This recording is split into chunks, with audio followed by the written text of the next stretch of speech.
साथियों, अगर आपने 12th पास कर लिया है और अब आप सोच रहे हैं कि आगे की आपकी एजुकेशनल लाइफ कैसे होगी, कहाँ कौन सा कोर्स चुनना है और कैसे आगे की पढ़ाई आपको करनी है, तो आज के इस वीडियो में मैं आपके सारे डाउट्स को करने वाला हूँ क्लियर। क्योंकि मैं आपको बताने वाला हूँ कि आपको कौन सी लाइन अडॉप्ट करनी है, कौन सी लाइन चुननी चाहिए। ठीक है,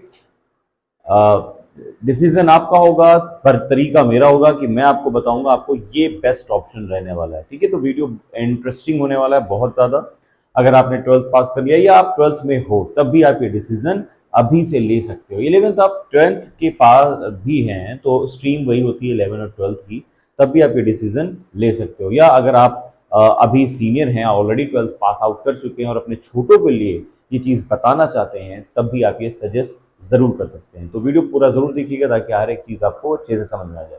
चलिए जल्दी से वीडियो को शुरू कर लेते हैं। तो वीडियो शुरू करने से पहले एक रिक्वेस्ट कि अगर आप हमारे चैनल में पहली बार विजिट कर रहे हैं तो वीडियो को लाइक और सब्सक्राइब करना ना भूलिएगा। देखिए कि जैसे कि वीडियो का जो थंबनेल है, टाइटल है कि आफ्टर 12th, अगर आपने 12th पास आउट कर लिया, जैसे कि रिजल्ट ऑलमोस्ट पूरे ऑल ओवर इंडिया में अब तक आ चुका है। ठीक है, सभी जो है 12th पास हो चुके हैं और अब वो डिसीजन लेने वाले हैं कि उनको लाइफ में, एजुकेशनल लाइफ में आगे क्या करना है। तो तब ये मैंने वीडियो बनाया ताकि आपको कुछ फायदा हो जाए, क्योंकि आज से बहुत जो है काफ़ी सालों पहले ये सारी चीज़ें क्लियर नहीं हो पाती थी कि आगे लाइफ में क्या करना है, क्योंकि बहुत सारा मैसेज एक साथ कन्वे नहीं हो पाता था, है ना। टीचर्स अपने आप में खाली एक छोटी कोचिंग या स्कूल्स में बता सकते हैं, लेकिन आज क्या है, बहुत आसान हो गया है कि एक मैसेज को एक मल्टीपल स्टूडेंट्स तक पहुंचाना है। देखिए, अगर आप 12th पास आउट हैं तो आपके लिए 4 लाइनें खुलती हैं। जैसे कि आप टीचर बन सकते हैं, आप स्टेट की कोई जिस भी स्टेट में है या किसी अदर स्टेट में वैकेंसीज करना चाहते हैं, वहाँ अप्लाई करना चाहते हैं तो वहाँ कर सकते हैं। सेंट्रल की वैकेंसीज में आप मानना चाहते हैं अपना लक, तो वहाँ अपना सकते हैं। सिविल सर्विसेज में जाना चाहते हैं तो वहाँ से भी आपकी जर्नी शुरू होती है। याद रखिएगा, मैं 12th पास की बात कर रहा हूँ, ग्रेजुएशन पास आउट की बात अभी फिलहाल नहीं कर रहा हूँ। ठीक है, लेकिन इससे पहले कि बात को आगे बढ़ाई जाए, लेकिन एक चीज़ समझिए, जब हम 12th पास होते हैं तो यहाँ से शुरू होती है कैटेगरी और एज कैटेगरी। सबसे इंपॉर्टेंट फैक्टर है एज की कैटेगरी का जान लेना। ठीक है, एज की कैटेगरी का जानना बहुत जरूरी है, क्योंकि होता क्या है कि आपको ये पता ही नहीं रहता कि कौन से फॉर्म में कितनी एज तक के आप अप्लाई कर सकते हैं। या अगर आप 12th पास आउट अभी अभी हुए हैं तो अभी अभी आप क्या हैं, आप बहुत ही यंग हैं, सोचते हैं कि अरे अभी एक आध साल बाद तो फॉर्म भर लेंगे और अभी तो ग्रेजुएशन कर लेते हैं या कुछ और। इसी बीच आपको क्या पता चलता है कि कुछ फॉर्म में आपकी एज ऑलमोस्ट ऑलमोस्ट पूरी हो चुकी है, कुछ में तो ओवर एज होने वाला है।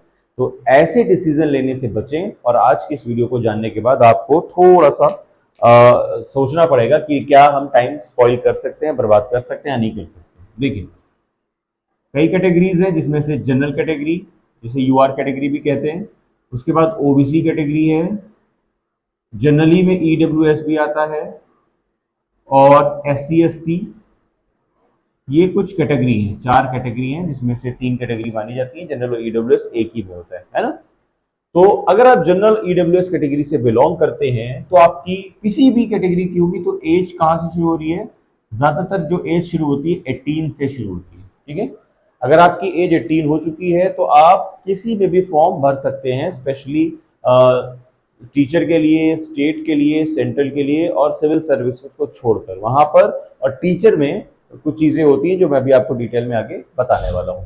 ठीक है, अब यहाँ से एज शुरू होती है कई अलग अलग फॉर्म में, जैसे कि कुछ में 18 से 22 है, कुछ में 18 से 25 है, कुछ में 18 से 28 है, कुछ में 18 से 30 है, कुछ में 18 से 40 है और कुछ में 18 से 40 प्लस है।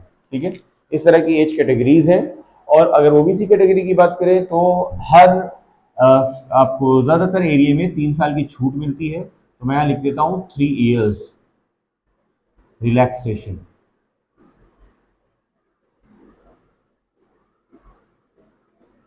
मतलब हर जगह पर आपको जनरल और ओबी यूआर कैटेगरी से, ईडब्ल्यूएस कैटेगरी से 3 साल की छूट मिलती है। मतलब अगर किसी फॉर्म में जनरल कैटेगरी के लिए एज 18 से 22 है तो आपको 18 से, अगर ओबीसी कैटेगरी को बिलोंग करते हैं तो 18 से 25 हो जाती है। अगर 18 से 25 जनरल कैटेगरी के हैं तो आपके 18 से 28 3 साल की छूट मिलती है। उसी जगह अगर आप SC/ST अगर कैटेगरी से बिलोंग करते हैं तो आपको 5 साल की छूट मिलती है। ठीक है, 5 साल का एज रिलैक्सेशन आपको यहाँ पर मिलता है। ठीक है, अब यहीं से थोड़ा सा आपको समझदारी दिखानी क्या है कि सपोज दैट आप जनरल कैटेगरी से बिलोंग करते हैं, किसी भी रिलीजन कास्ट के हो, और 18 आपकी हो चुकी है, और अभी आप क्या सोच रहे हो कि नहीं 19, और अभी तो मैंने ग्रेजुएशन का फॉर्म भरा है, पहले ग्रेजुएशन कर लेते हैं, तो 3 साल ग्रेजुएशन में लगेंगे और कुछ फॉर्म में आपकी ऑलमोस्ट ऑलमोस्ट एज पूरी होने वाली होगी। ठीक, आप ग्रेजुएशन के बाद आप तैयारी करते हैं और माली तैयारी तो आपको पूरी हो जाती है, लेकिन अब क्या होता है कि फॉर्म नहीं आते, तो आप दूसरी वाली जॉब जो है जहां 18 से 25 की है, वहां पर भी आप ओवर एज हो जा सकते हैं। अभी रिसेंटली इसका एक बड़ा एग्जांपल देखने को आपको मिला होगा कि उत्तर प्रदेश पुलिस में 2000 जो 18 में वैकेंसीज आई थी, जिसमें बच्चे अंडर एज थे, मतलब 17 साल के थे, और जब 24 में आई है, 23-24 में आई है, तो वहां ओवर एज हो गए थे। समझ रहे हैं ना, जॉब ही नहीं आई है 5 साल 6 साल के आसपास, तो इसलिए सही टाइम पे सही डिसीजन लेना बहुत जरूरी है। तो ये एज क्राइटेरिया मैंने लिख रखा है यहाँ पर। तो आप अगर जनरल कैटेगरी से हैं, EWS कैटेगरी से हैं, तो आपको तो बिल्कुल भी टाइम स्पॉइल करने की बिल्कुल भी इजाजत नहीं है। हालांकि किसी को भी नहीं है, क्योंकि पढ़ने लिखने वाला स्टूडेंट ये चाहता है कि उसको कम उम्र में गवर्नमेंट जॉब मिल जाए, ताकि ज़्यादा से ज़्यादा जो है सर्व कर पाए और अच्छा से पैसा अर्न कर पाए। जितना लेट आप सेलेक्ट होंगे, क्योंकि एज जो रिटायरमेंट की है वो 65 के आसपास हर जगह ज़्यादातर होती है, तो फिर उतना ही कम आप सर्व कर पाएंगे, उतना ही कम आप जो है अर्न कर पाएंगे। जितना जल्दी सेलेक्ट होंगे, जितना ज़्यादा सर्व करेंगे, उतना ज़्यादा अर्न करेंगे। ठीक है, तो आइए अब शुरू कर लेते हैं कि अगर आपको टीचर बनना है, स्टेट वैकेंसी में अप्लाई करना है, सेंट्रल में जाना है, सिविल सर्विसेज जाना है, तो आप क्या लाइन चुनेंगे। ठीक है, देखिए सपोज दैट अगर आपको टीचर बनना है तो 12th के बाद आपको करना होता है ग्रेजुएशन। क्या करना होगा आपको? ग्रेजुएशन करना होगा।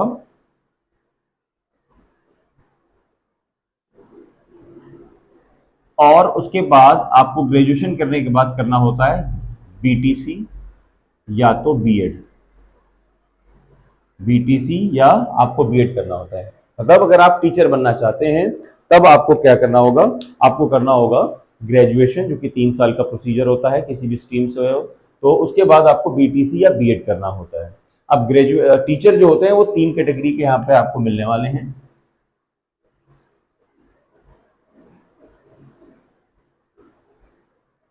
जिसमें से primary teacher, junior teacher, even 4 तरह का मैं लिख देता हूं, है ना, और उसके बाद TGT टीचर, और उसके बाद PGT टीचर। ठीक है, प्राइमरी टीचर जिसको कहते हैं क्लास 1 से लेकर जो 5th तक पढ़ाते हैं उनको प्राइमरी टीचर कहते हैं। जूनियर टीचर जो 6 से 8 तक पढ़ाते हैं उनको जूनियर टीचर कहते हैं। TGT टीचर जो 9th और 10th के गवर्नमेंट स्कूल्स में पढ़ाते हैं उनको कहते हैं। और PGT टीचर उनको कहते हैं जो 11 से 12 तक पढ़ाते हैं। इवन इसके बाद का भी प्रोसीजर है, लेकिन वो अभी फिलहाल नहीं लिख रहा हूँ, क्योंकि बात 12th पास के लिए हम कर रहे हैं। ठीक है, तो अगर आप प्राइमरी टीचर बनना चाहते हैं 1 to 5 के लिए, तब आपको करना क्या होगा? BTC एक कोर्स होता है जो गवर्नमेंट जो है प्रमोट करती है, उसमें आपको क्या करना होता है? ग्रेजुएशन करने के बाद सीधा डायरेक्ट अप्लाई करना होता है। और इसमें आपको मेरिट बेस पर क्या होता है, आपको कॉलेज अलॉट होता है, काउंसलिंग होती है, उस पर आप क्या कर सकते हैं, कॉलेज जो आपको मिलता है वहां से आप BTC ट्रेनिंग करते हैं, उसके बाद आपको सर्टिफिकेट मिलता है, और सर्टिफिकेट मिलने के बाद जब जॉब आती है तब आप अप्लाई करते हैं और 1 to 5 में आप सिलेक्शन पा सकते हैं। अगर हम बात करें कि देश में क्या कानून था पहले कि 1 to 5 के लिए सिर्फ BTC वाले ही टीचर बनेंगे, और 6 to 8 या 6 to 10 के लिए TGT बीएड वाले, लेकिन बीच में रूल चेंज हुआ और 1 to 5 में बीएड वाले भी आ गए थे। तो इस तरह बीएड में भी सिलेक्शन, बीएड वाले भी प्राइमरी टीचर बन गए और जूनियर वाले भी बन गए। लेकिन रिसेंटली सुप्रीम कोर्ट ने इसको रिजेक्ट किया, और अब फिर से वही रूल शुरू हो गया कि BTC वाले जो होंगे वो 1 to 5 के टीचर बनेंगे, बीएड वाले जो होंगे वो गवर्नमेंट कॉलेज में 6 to 8 करेंगे। ठीक है, ये तो BTC की बात हो गई। बीएड की बात करते हैं। अगर आप 6 to 8 का टीचर बनना चाहते हैं तो आपको बीएड करना होगा। बीएड का प्रोसीजर कैसे है? प्राइमरी से थोड़ा मतलब BTC से थोड़ा अलग है, जिसका नाम DLED भी है।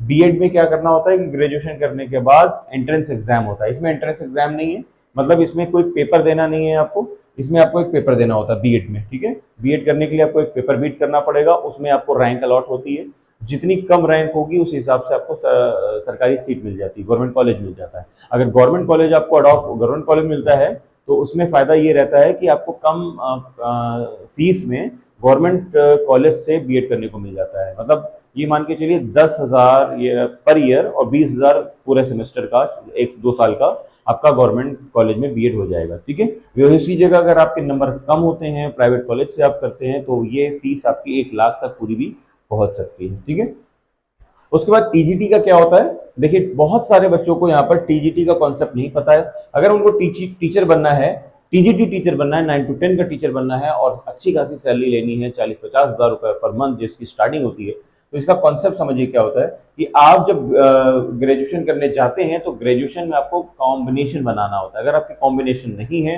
तो फिर आप टीजीटी टीचर के लिए कभी भी अप्लाई नहीं कर पाएंगे। कॉम्बिनेशन कैसे बनता है? अगर आप साइंस टाइप के स्टूडेंट हैं तो आपका कॉम्बिनेशन मैथ्स और फिजिक्स जैसे सब्जेक्ट से होता है। अगर आप कॉमर्स के हैं तो कॉमर्स के साथ उसका कॉम्बिनेशन बनता है। और अगर आप बीए लेते हैं तो इंग्लिश है तो कोई बात नहीं, बाकी अदर सब्जेक्ट्स के भी कॉम्बिनेशन बनते हैं। इस चीज़ का आपको बहुत खास ख्याल रखना पड़ता है। अगर कॉम्बिनेशन नहीं है आपके पास और ग्रेजुएशन में आप एडमिशन लेने वाले हैं तो आपको यहाँ पर प्रॉब्लम हो सकती है बहुत ज़्यादा। पीजीटी के लिए क्या होता है? इसमें कुछ भी नहीं है, इसमें एमए करना होता है, मतलब ग्रेजुएशन के बाद पीजी करना होता है।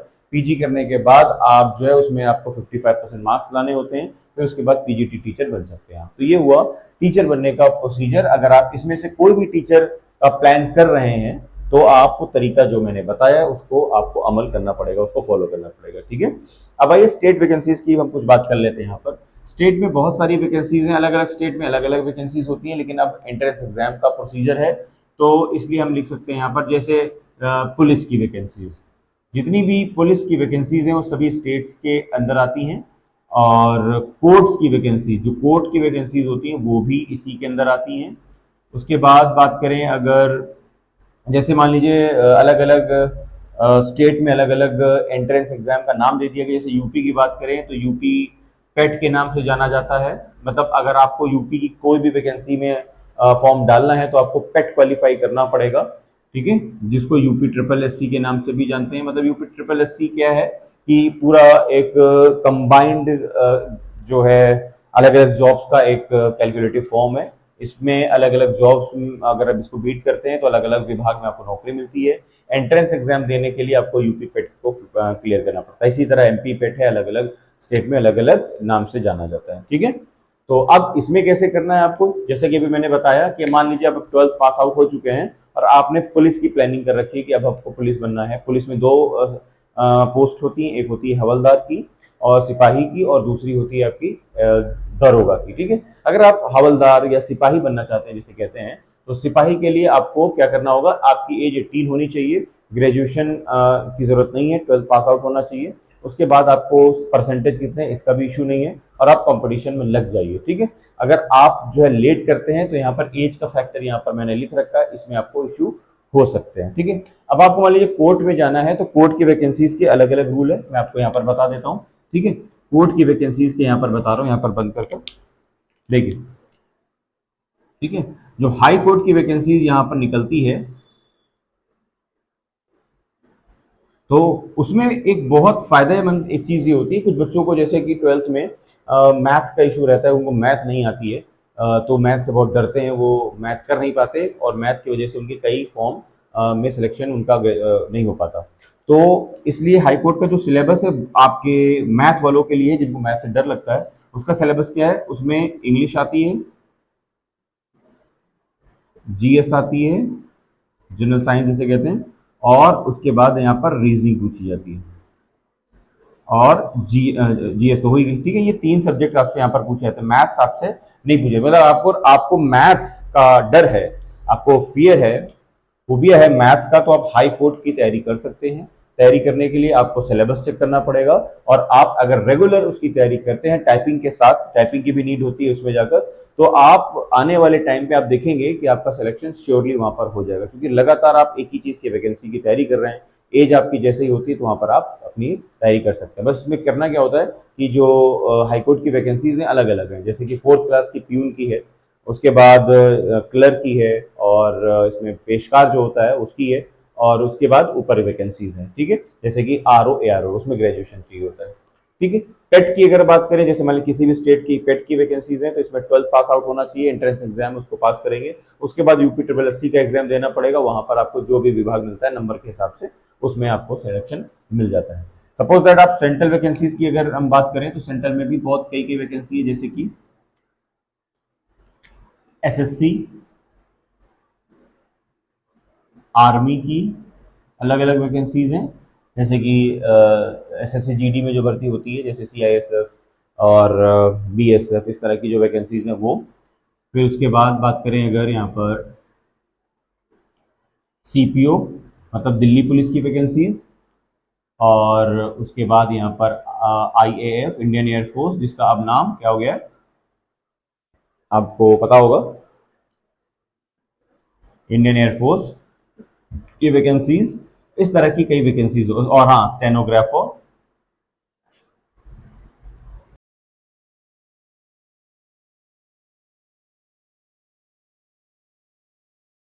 सबकी अलग अलग क्वालिफिकेशंस, मतलब क्वालिफिकेशंस क्या, पेपर का पैटर्न अलग है। तो आप एक चीज की तैयारी करेंगे तो दूसरी चीजों में इफेक्ट पड़ जाता है, इसीलिए जल्दी सिलेक्शन आपके नहीं होते हैं। अगर आपको पता हो कि आपको कौन सी जॉब करनी है, उसका सिलेबस क्या है, उसका पैटर्न क्या है, उसमें कौन सी चीज टफ आती है, कौन सी चीज इजी आती है, और अगर आप 12th पास होने के तुरंत बाद अपनी पढ़ाई शुरू कर देते हैं, तो ये मानिए आपका सिलेक्शन श्योर हो जाएगा बहुत जल्दी। बस आपको जॉब आने की उम्मीद है, जॉब आ जाए तब आप फॉर्म भर पाइएगा, ठीक है।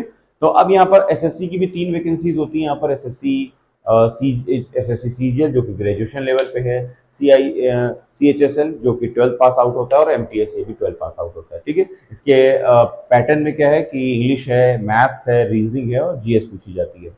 आर्मी की वैकेंसीज में एसएससी जीडी के तरह फॉर्म यहाँ पर फिल होता है उस पर। और एक वैकेंसी और याद आ गई मुझे, वो है आपकी आरपीएफ की वैकेंसीज, ठीक है, रेलवे पुलिस फोर्स की, और पूरी पूरी रेलवे खुद भी, बैंक भी बैंक भी है यहाँ पर, ठीक है। तो ये सेंट्रल की वैकेंसीज है।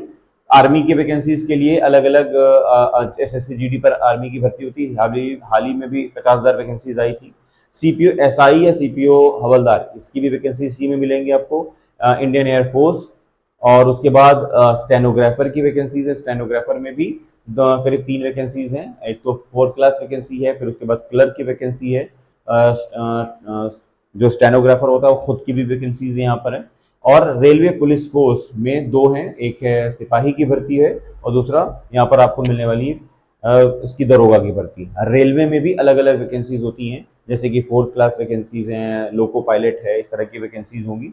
और बैंक की तैयारी करते हैं तो बैंक में भी आपको 2 वैकेंसीज यहाँ पर जनरली देखने को मिलती हैं, जैसे कि क्लर्क हो गया और पीओ हो गया, प्रोबेशनल ऑफिसर जिसे कहते हैं। तो ये वैकेंसीज आपको यहाँ पर देखने को मिलती है। अगर आप बैंक की तरफ जाते हैं तो इसका पैटर्न अलग है, एसएससी का पैटर्न अलग है, आर्मी का पैटर्न अलग है, स्टेनोग्राफर का पैटर्न अलग है।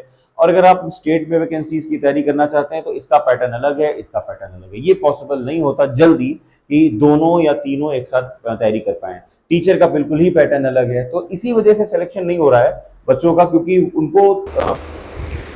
उनको चाहिए कि वो तीनों में से, चाहे वो टीचर की वैकेंसी की बात करें, चाहे सेंट्रल की, चाहे स्टेट की, या सिविल सर्विसेज की, उनको अपना एक टारगेट बनाना होगा, तभी जाकर ये टारगेट अचीव होता है। सपोज दैट आप एज क्राइटेरिया को अगर फॉलो नहीं कर रहे हैं तो फिर आगे चलकर आपको बहुत प्रॉब्लम हो सकती है। इसीलिए मैं आपको सजेस्ट करूंगा कि अगर सिविल सर्विसेज की आप तैयारी कर रहे हैं तो आपके सब्जेक्ट्स जो होने चाहिए वो आपके सब्जेक्ट्स मेन होने चाहिए। जैसे सपोज दैट आप सिविल सर्विस की तैयारी कर रहे हैं तो आपको ग्रेजुएशन करना होगा, और ग्रेजुएशन में भी आपको क्या करना होगा कि जो आप सब्जेक्ट अडॉप्ट करें, आपके सब्जेक्ट ऐसे होने चाहिए जो आपको सिविल सर्विसेज से अटैच करा दें। सपोज दैट जैसे कि आप मान लीजिए ले लेते हैं इंग्लिश, और जाके सिविल सर्विसेज में जब मेंस होता है उसमें 4 सब्जेक्ट्स जो है आपको अडॉप्ट करने पड़ते हैं, तो वो अगर आपके ग्रेजुएशन में पढ़े हुए होंगे ना तो बहुत फ़ायदा पहुंचाएंगे। अगर वो ग्रेजुएशन से मैच नहीं हो रहे होंगे तो आपको बहुत प्रॉब्लम करेंगे, तो बाद में तैयारी करनी पड़ जाएगी। इसलिए अगर आपको पहले से पता होता है कि नहीं हमको ग्रेजुएशन में सब्जेक्ट वही लेने हैं जो हमको सिविल सर्विसेज में हेल्प करें, तब आप ईजिली उसको अचीव कर सकते हैं। लेकिन प्रॉब्लम क्या है कि बच्चों को पता ही नहीं है, इस वजह से यहाँ पर इशू हो जाती है। तो मैं आपको सजेस्ट करूँ, ना पता हो पाने के कारण, कुछ भी पता ना हो पाने के कारण, चाहे टीचर की हो, चाहे स्टेट की हो, सेंट्रल की हो, डाउट रह जाते हैं। तो बताइए वीडियो कैसे लगा, लाइक करें।